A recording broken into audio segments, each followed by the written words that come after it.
Now the next part in the subquery is nothing but the correlated subquery.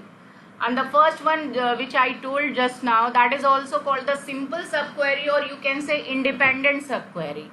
तो अभी जो मैंने आपको बताया दैट इज द इंडिपेंडेंट और सिंपल सब क्वेरी था. And independent sub query is processed once for its parent query. This line is very important. And अभी थोड़ी देर पहले प्रैक्टिकल में भी मैंने आपको समझाया कि इसका क्या मतलब है. Now after receiving values from sub query, a parent query is process. In case of independent sub query, parent queries columns are not used. तो ये लाइन बहुत बड़ी है यहाँ पर कि in case of the independent sub query और simple sub query, parent queries column are not used in the sub query. आप देख सकते हैं कि जो पहली पेरेंट क्वेरी है यहाँ पर, इसमें हमने जो है ये पेरेंट क्वेरी है. Parent query employ table, employ table का कोई भी कॉलम हमने इसमें नहीं यूज किया है. ये डिपार्टमेंट टेबल से डेटा को रिट्रीव कर रहा है और इस लेफ्ट हैंड को दे रहा है और ये डिस्प्ले करा रहा है. जबकि अब हमें ऐसा काम करना है कि हम यहाँ पर, मेरी मजबूरी होगी कि पेरेंट टेबल का एक कॉलम ऐसा होगा जो कि इस सब क्वेरी में इस्तेमाल होगा. और जब ऐसा काम करना पड़ता है तो हमें टेबल एलियास की जरूरत पड़ती है. टेबल एलियास क्या होता है मैं अभी बताती हूँ आपको. तो now that concept is called the correlated sub query. एक पॉइंट तो ये आया कि टेबल एलियास की रिक्वायरमेंट होगी हमें. दूसरा पॉइंट ये है कि अभी पीछे वाली क्वेरी में मैंने आपको बताया कि parent query number of times execute होती है, जबकि सब क्वेरी क्या होती है आपकी, वो नंबर ऑफ टाइम्स एग्जीक्यूट नहीं होती, केवल एक बार एग्जीक्यूट होता है. तो अब आप यहाँ पे देख सकते हो कि ये वाली जो क्वेरी थी आपकी, ये जो क्वेरी है आपकी, ये केवल एक बार एग्जीक्यूट हो रही थी सिंपल सब क्वेरी में. जबकि ये जो पेरेंट क्वेरी है ये आपकी नंबर ऑफ टाइम्स, इस टेबल में 14 रिकॉर्ड्स है तो ये 14 टाइम्स काम कर रहा था और ये 1 टाइम काम करेगा. ये सिंपल क्वेरी और यू कैन से इंडिपेंडेंट सब क्वेरी. जबकि कोरिलेटेड क्वेरी क्या कहता है भाई, जितनी बार पेरेंट क्वेरी चलेगा उतनी बार मैं भी चलूंगा. ये दोनों साथ साथ चलने की कोशिश करते हैं. दैट्स द रीजन जो पेरेंट क्वेरी है उसका एक कॉलम का मतलब एक एट्रीब्यूट जो हम कंपेयर करेंगे वो इनके साथ भी रहेगा. इस सब क्वेरी में भी डिफाइन किया जाता है. That is the reason it executes parallelly. जितनी बार सब क्वेरी चलेगा उतनी बार पेरेंट, या you can say parent query के साथ साथ सब क्वेरी भी उतनी बार रन करेगी. This is the two major things which is used in the correlated sub query. तो कोरिलेटेड सब क्वेरी क्या कहता है, in correlated sub query is process for each record of parent query. Sub query is processed as many times as the number of records processed by the parent query. Just now I told you. So in case of the correlated sub query, table alias are the must here. This one is the must. Since the columns from the parent table and child tables are used in a single condition, जो हम condition हम apply करने जा रहे हैं उसमें child table साथ ही साथ parent table का column use होता है. So to refer the columns from the parent table into subquery, we need to use the table alias. जैसे हमने column alias बनाया था, अब हम table alias का मतलब उसका निकनेम बनाएंगे ताकि हम डिफ्रेंशिएट कर सकें कौन सा कॉलम पेरेंट का है, कौन सा कॉलम चाइल्ड का है. अगर नहीं करेंगे तो हम कंफ्यूज हो जाएंगे. तो if parent and child both tables are same then the alias is must. अगर आपका डिफरेंट टेबल है तो चलेगा, लेकिन अगर सेम टेबल है, जैसे कि अभी मैंने किंग का टेबल था, मैनेजर का टेबल और एम्प्लॉय का टेबल सेम ही था, एमपी, तो समझ में नहीं आ रहा था, तो उस केस में तो आपको एलियास लेना मस्ट है. अगर डिफरेंट टेबल है तो you can take you can not take the name. आप लो चाहे ना लो, आपकी मर्जी है. नाउ प्रोसेस और logic of correlated subquery. Unlike the independent subquery, here the parent and child both tables are processed simultaneously. Both the tables are opened with the record pointer placed at the first record of the respective table. For each movement of record pointer in the parent table, child table will be processed for all the records and values are returned.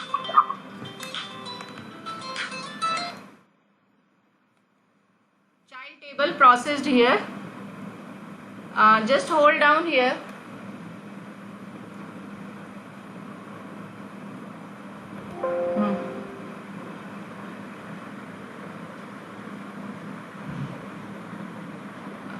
Just a minute to hold down.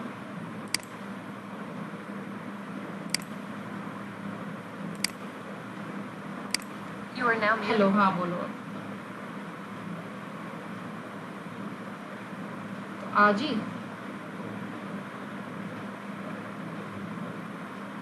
हाँ,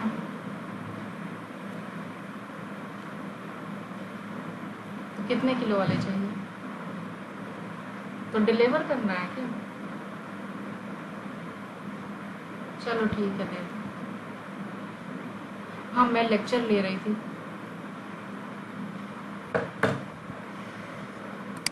You are now unmuted. तो ना यहाँ पे क्या है कि जो आपकी कोरिलेटेड सब क्वेरी है बेसिकली, अब देखो यहाँ पे एक एग्जांपल है। इस एग्जांपल में हम देख सकते हैं, मैं यहीं से एक्सप्लेन कर रही हूँ, then I will go to that place. तो यहाँ पे क्या है कि अब आप देखिए यहाँ पे अगर हमने एक कोरिलेटेड सब क्वेरी लेना है तो कब हमें जरूरत पड़ती है, तो सबसे पहले आप क्वेश्चन देखो, यहाँ पे कंडीशन वही है basically when we use the correlated sub query. ये चीज ध्यान रखना, जब हम चाहते हैं कि हमारी जो सब क्वेरी और पैरेंट क्वेरी दोनों एक साथ काम करेगी। अब कहोगे क्वेश्चन देख के कैसे पता चलेगा कि दोनों एक साथ काम करेगा? आप देखोगे जब हम सेम टेबल पे काम करेंगे ना तो ये आएगा ऐसे। यहाँ पे देखना क्वेश्चन है यहाँ पे आपका, for example okay let's see, I will tell. यहाँ पे कह रहा है कि डिस्प्ले द एम्प्लॉय सैलरी, जिसकी सैलरी उसके मैनेजर की सैलरी के बराबर है। आई मीन मुझे उन एम्प्लॉयज की सैलरी डिस्प्ले करनी है जिनकी सैलरी उसके मैनेजर की सैलरी के बराबर है। तो ऐसा पॉसिबल है, एम्प्लॉय टेबल में डेटा अवेलेबल है। तो यहाँ पर देखो हमने क्या लिखा है, select E dot star from employ E where E dot sal equal to the M dot sal from EMP where M dot EMP number equal to E dot manager. अब देखो एक्चुअली हम कंपैरिजन कैसे कर सकते हैं। Let's take, यहाँ पर मैंने दो टेबल बनाई, I hope you will understand here.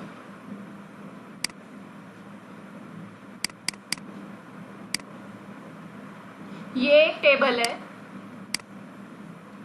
एक टेबल ये लिया मैंने, एक ये ईएमपी टेबल है और ये इसके मैनेजर की टेबल है। आई मीन सपोज करो ये भी ईएमपी टेबल है, एक्चुअली ये भी ईएमपी टेबल है और इस ईएमपी टेबल को मैंने ई नाम दे दिया और ये भी ईएमपी टेबल है और इसको मैंने एम दे दिया। M stands for the manager table और E stands for the employ table, ये जो मैंने ईएमपी और एमजीआर लिखा था। अब देखिए इस टेबल में भी क्या डेटा दोनों में ही सेम है, यहाँ पर भी ईएमपी नंबर और यहाँ पर भी ईएमपी नंबर होता है ये पहले कॉलम में, चौथे कॉलम में यहाँ एमजीआर है, यहाँ पे भी होगा क्योंकि सेम डुप्लीकेट कॉपी है। बट हम अपने आप एज्यूम कर रहे हैं कि भाई तुम मैनेजर टेबल हो और तुम यहाँ पर एम्प्लॉय टेबल हो। तो हमने यहाँ पे क्या करा है कि भाई जो एम्प्लॉय है उसकी सैलरी उसके मैनेजर की सैलरी के बराबर हो। तो भाई मान लो एक एम्प्लॉय है जिसकी 2000 सैलरी है, उसके बॉस की भी सैलरी 2000 के बराबर है, तो तभी होगा ना ये मैनेजर टेबल का जो वैल्यू हो मुझे एम्प्लॉय टेबल की टेबल से मिले। ये एम्प्लॉय टेबल है, एम्प्लॉय टेबल और ये मैनेजर टेबल जब दोनों इक्वल होंगे तभी यहाँ पर काम करेगा। तो यहाँ पे क्या है कि आप ये देख सकते हो कि ये जब डेटा हम कंपेयर कर रहे हैं, हमें दो टेबल चाहिए और दो टेबल के लिए हमें कंडीशन भी लगानी होगी। What is a condition actually? तो कंडीशन देखो यहाँ पे क्या है कि हमें एम्प्लॉय और मैनेजर को भी तो कंपेयर करना। हमें कैसे पता चलेगा भाई who is my boss? Suppose मैं हूँ एम्प्लॉय और मेरे जो बॉस हैं वो एचओडी सर है, तो एचओडी सर की एम्प्लॉय आईडी 1 है और मेरी आईडी मान लो 2 है, तो 1 इक्वल टू 2 तो कभी हो नहीं सकता ना। हम दोनों एम्प्लॉय नंबर अगर हम बात करें तो सर के सामने 1 होगा, मेरे सामने 2, और 1 को हम 2 के साथ तो कंपैरिजन नहीं कर सकते। बट इस 2 के सामने जो एमजीआर कॉलम होगा उसमें 1 लिखा होगा क्योंकि मेरे बॉस का नंबर 1 है। तो हम यहाँ पे क्या करेंगे, इस एमजीआर कॉलम का 1 उठाएंगे और एम्प्लॉय टेबल के किसका उठाएंगे, यहाँ पर इससे कंपेयर करेंगे। ठीक, तो अब आप देखो सपोज करो ये मैनेजर टेबल है क्योंकि मैनेजर सॉरी ये एम्प्लॉय टेबल है, तो हमारे जो बॉस हैं वो भी तो कोई ना कोई एम्प्लॉय होंगे ना। तो यहाँ पे जो कंपैरिजन होगा आई मीन आप देखोगे कि हमें हमारे मैनेजर का जो नंबर है वो एम्प्लॉय टेबल से मिल जाएगा और ये जो मैनेजर है इन दोनों का इक्वल हो जाएगा। अब हम इसका उल्टा काम करें कि सपोज करो मैंने एम्प्लॉय टेबल से, ये एम्प्लॉय टेबल है और मेरे बॉस का नंबर 1 है, ये मेरा नंबर 2 है। ठीक, तो मेरे बॉस का नंबर मुझे मिल गया 1 है। अब हम जाते हैं मैनेजर टेबल पे, ये रहा मैनेजर टेबल।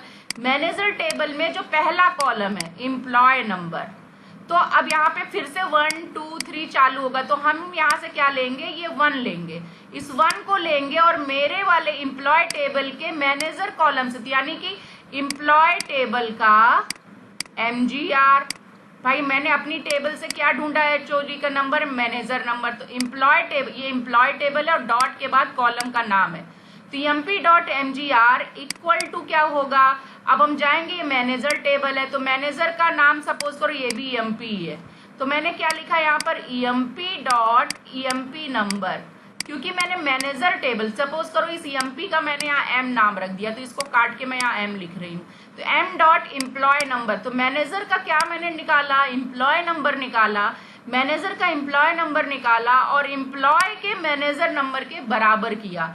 जब ये इक्वल करेंगे, अगर ये दोनों इक्वल आ गया तो पहली कंडीशन तो मुझे दो टेबल में से ये फिल्टर करनी है भाई कि हु इज माई बॉस, तो मैंने अपने बॉस का नंबर फिल्टर कर लिया कि भाई मैनेजर टेबल में जाओ और मेरा MGR निकालो और मैनेजर का एम्प्लॉय नंबर निकालो, तो जब ये दोनों बराबर हो जाएगा तो हम कहेंगे मेरा बॉस मिल गया मुझे। जब मेरा बॉस मिल गया तो मैं उसकी सैलरी की बात करूंगी, बॉस की सैलरी यहाँ पर आ गई, बॉस की सैलरी जब मिल गई तो मेरी सैलरी इधर लेफ्ट हैंड साइड पे है, ये एम्प्लॉय की सैलरी, फिर दोनों को इक्वल करेंगे, तो हम चेक करेंगे जहां ये कंडीशन फुलफिल होगी वहां पर हम डाल देंगे।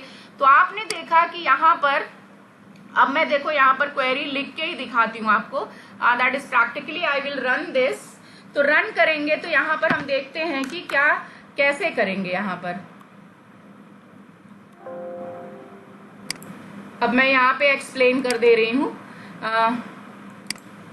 अब देखो यहाँ पर सेलेक्ट टेबल एलियास बनाना सिखाती हूँ। पहले मान लो मुझे एम्प्लॉय को डिस्प्ले करना है ना कि जिसकी सैलरी उसके मैनेजर के बराबर, तो मैंने सेलेक्ट स्टार फ्रॉम EMP किया, अब इस टेबल का एलियास दे रही हूँ, तो मैं यहाँ पे देखो कैपिटल E लिख रही हूँ, आप चाहो तो एम्प्लॉय पूरा लिख लो, it's your wish. Alias name हमेशा सिंगल या डबल कैरेक्टर रखोगे तो ज्यादा अच्छा, छोटा लिखना अच्छा रहता है, ये फॉर द डिस्प्ले पर्पस हम लिख रहे हैं। तो एम्प्लॉय का एलियास गैप दे के लिखोगे, EMP टेबल का नाम एक गैप दोगे, फिर E लिख दिया मैंने, ये एम्प्लॉय टेबल का एलियास हो गया। और जब आपने E लिख दिया तब एम्प्लॉय का वजूद खत्म हो गया, दैट मीन्स EMP का नाम अब E बन गया है, तो हम यहाँ पे E.स्टार लिखेंगे, E.स्टार, आई मीन E के जितने भी कॉलम्स हैं वो सब डिस्प्ले हो जाए, तो हमने ये लिख दिया। Now come to the where condition, where, अब एम्प्लॉय की हम क्या ढूंढ रहे थे, सैलरी, तो E.सेल लिखेंगे। अब हर कॉलम के साथ उसके नया नाम जो हमने दिया उसको टैग करना पड़ेगा, दैट इज E.सेल इक्वल टू एम्प्लॉय की सैलरी इक्वल टू क्या होगा, अब हम मैनेजर टेबल पे जा रहे हैं, सब क्वेरी में जो है मैनेजर बैठा हुआ है, हम उन एम्प्लॉयज को डिस्प्ले कर रहे हैं जिनकी सैलरी उनके मैनेजर के बराबर, यानी कंडीशन मैनेजर टेबल पे लगेगी।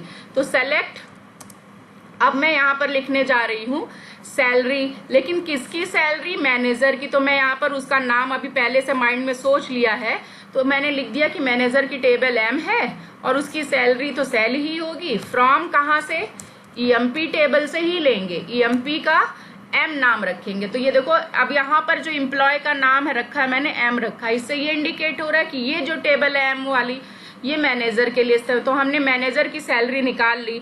लेकिन भाई हम फिल्टर कैसे करेंगे कि who is manager who is employ, तो फॉर उसके दैट हमें कंडीशन लगानी पड़ेगी ये पहचानने के लिए कि कौन मैनेजर है कौन एम्प्लॉय है, उसके लिए कंडीशन क्या है।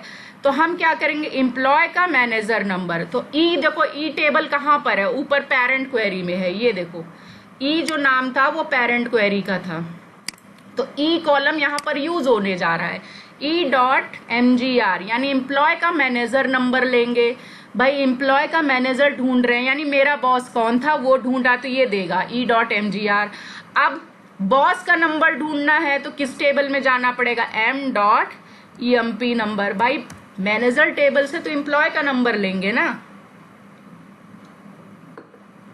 तो ये आ गया। नाउ बंद करो, इसे रन करो।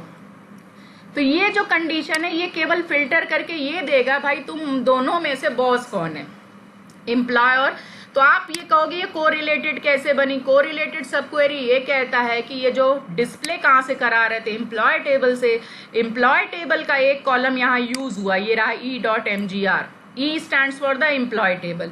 इसका एक कॉलम यहाँ यूज होने के कारण वो भी सब क्वेरी में आके यूज हुआ है, ऐसी कंडीशन को हम बोलते हैं correlated sub query. Correlated sub query क्या करेगा, ये भी उतनी बार चलेगा हर रिकॉर्ड के, इसके हर रिकॉर्ड के साथ ये भी रन करेगा, तब काम चलेगा। ओके, लेट्स सी। यहाँ पर देखो, सबसे पहली चीज तो मेरे को यहाँ कमिट रोल बैक करना पड़ेगा क्योंकि मैंने कुछ रिकॉर्ड डिलीट मार दिया है।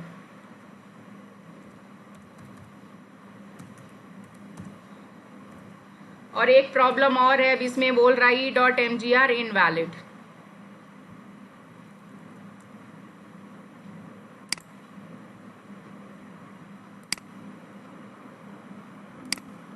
और यहाँ पे बहुत सारे मैनेजर होंगे तो मुझे यहाँ इन ऑपरेटर का इस्तेमाल करना पड़ेगा। क्यों लेना पड़ेगा, क्योंकि इक्वलिटी केवल एक वैल्यूज को लेता है, जबकि sub query is going to return many values.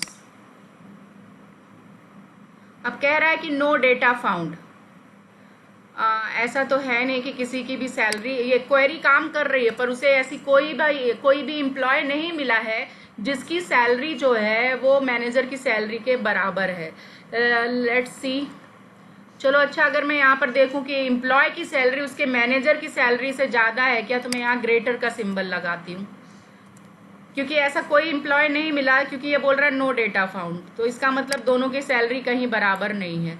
पर ग्रेटर देख सकते हैं कि एम्प्लॉय की सैलरी, देखो यहाँ पे ये आ गया, एम्प्लॉय की सैलरी उसके मैनेजर की सैलरी से ज्यादा है। और एम्प्लॉय यहाँ पर देखो 3000 है, आई मीन इसकी सैलरी 3000 है, इसका जो मैनेजर है वो 7566 है। लेट्स सी कि ये 7566 की सैलरी कितनी है।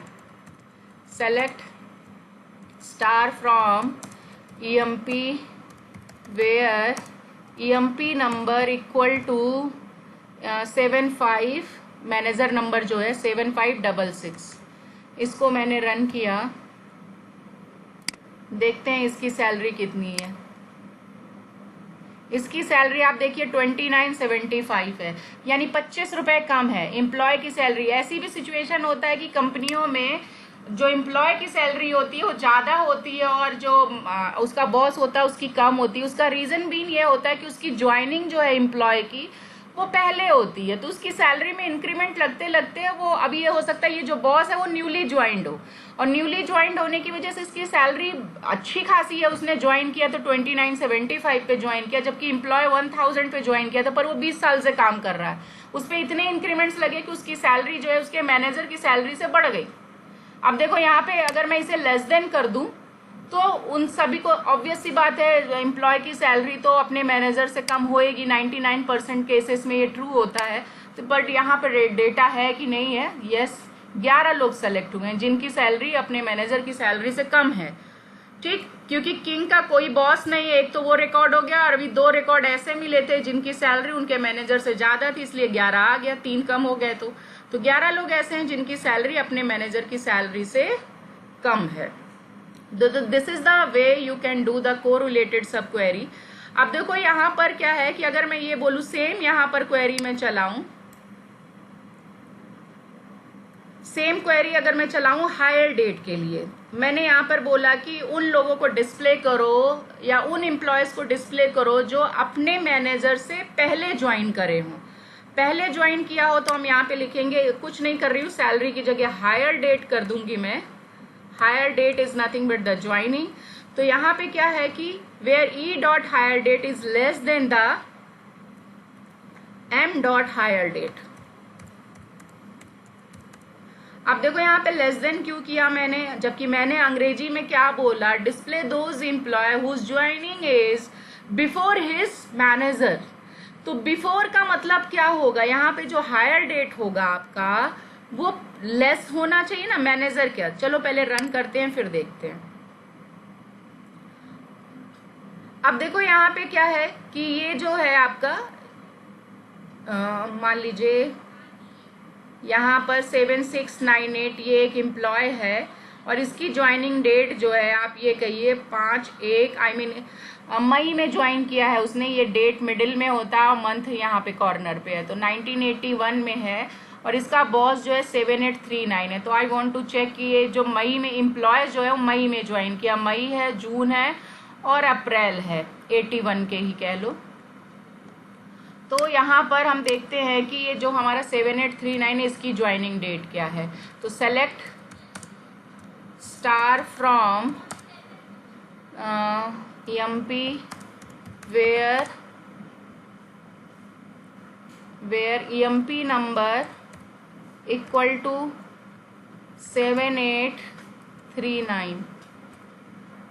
तो यहाँ पर रन करेंगे। यहाँ पे जब रन करेंगे तो आप देख सकते हो कि ये कितना आया। इसकी जो ज्वाइनिंग है आप देख सकते हो ये क्या है, 11 मंथ में है, दैट मीन्स नवंबर में है, ये नवंबर में है। और जो इसके एम्प्लॉय थे वो पहले ज्वाइन करे थे मई, जून और अप्रैल में। तो दैट इज द रीजन यहाँ पर एम्प्लॉय ने पहले, तो मैंने यहाँ लेस लिखा हुआ है। लेस ये बता रहा है कि भैया वो लेस वैल्यू है, 11 से लेस है ना, ये नंबर को ट्रीट कर रहा है। तो कंफ्यूज मत होइएगा कि अगर मैंने बोला कि पहले ज्वाइन किया तो आप यहाँ ग्रेटर देन का सिंबल लगा देंगे। अगर आप ग्रेटर देन लगा देंगे तो ये डिस्प्ले करेगा कि एम्प्लॉय ने जो है मैनेजर से बाद में ज्वाइन किया है। बट हम यहाँ पे क्वेश्चन है कि display those employ who join the company before the manager. तो अब ऑब्वियसली प्रेसिडेंट ने जो है 11 तारीख को नवंबर में ज्वाइन किया, जबकि उसके एम्प्लॉयज जो थे वो पहले अप्रैल, मई, जून में सब ज्वाइन कर चुके थे। आई मीन तब कोई बॉस और रहा होगा, बट ये किंग जो था बाद में ज्वाइन किया है। तो सिंबल का ध्यान रखिएगा, it is a less not the greater. अगर ग्रेटर करेंगे तो वो पहले आ जाएगा। तो this is the concept of the actually the sub query. और सब क्वेरी के अंदर भी हमने कोरिलेटेड सब क्वेरी पढ़ी। तो दिस 2 कॉन्सेप्ट है। अब ये आप लोगों को यहाँ पर प्रैक्टिस करनी है, बहुत सारे क्वेश्चन